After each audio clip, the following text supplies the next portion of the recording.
Welcome to Academic Gain Tutorials. In this video, we will discuss about the difference between dividend ETFs and individual dividend stocks. Number 1. Dividend ETFs represent a fund holding many dividend-paying stocks, whereas individual dividend stocks represent ownership in a single dividend-paying company. Number 2.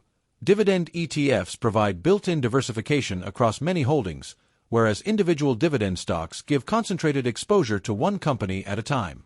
Number 3. Dividend ETFs usually reduce company-specific risk through diversification, whereas individual dividend stocks carry higher company-specific risk. Number 4.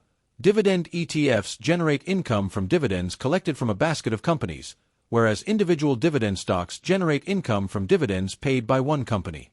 Number 5. Dividend ETF income may be smoother because it comes from many holdings, whereas individual dividend stock income depends more heavily on one company's payout policy. Number 6.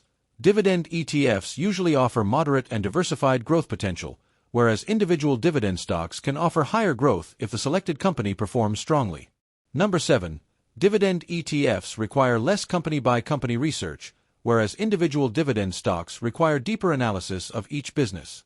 Number 8. Dividend ETFs give investors less control over exact holdings, whereas individual dividend stocks give full control over stock selection. Number 9. Dividend ETFs are often passive or index-based, although some are actively managed, whereas individual dividend stocks are directly selected and managed by the investor. Number 10. Dividend ETFs include an expense ratio, whereas individual dividend stocks do not have a fund expense ratio, although trading costs may apply. Number 11. Dividend ETFs are bought and sold on exchanges like a stock, whereas individual dividend stocks are bought and sold directly as separate shares. Number 12. Dividend ETFs are automatically rebalanced by the fund provider, whereas individual dividend stock portfolios must be monitored and rebalanced manually by the investor.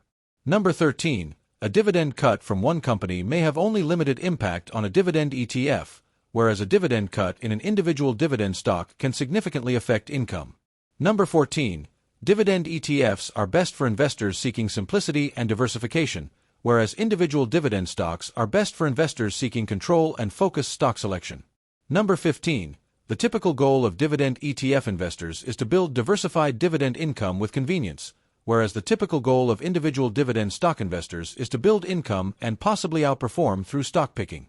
So, in simple words, dividend ETFs combine diversification, convenience, and broad income exposure, whereas individual dividend stocks combine control, focus, and higher company-specific opportunity. On the other hand, dividend ETFs may suit investors who want easier management and lower concentration risk, whereas individual dividend stocks may suit investors who want more control and are willing to do deeper research. For educational purposes only, returns, risks, fees, and taxes vary by country and investment type. If this lecture was helpful, give it a thumbs up and subscribe to the channel. Thank you.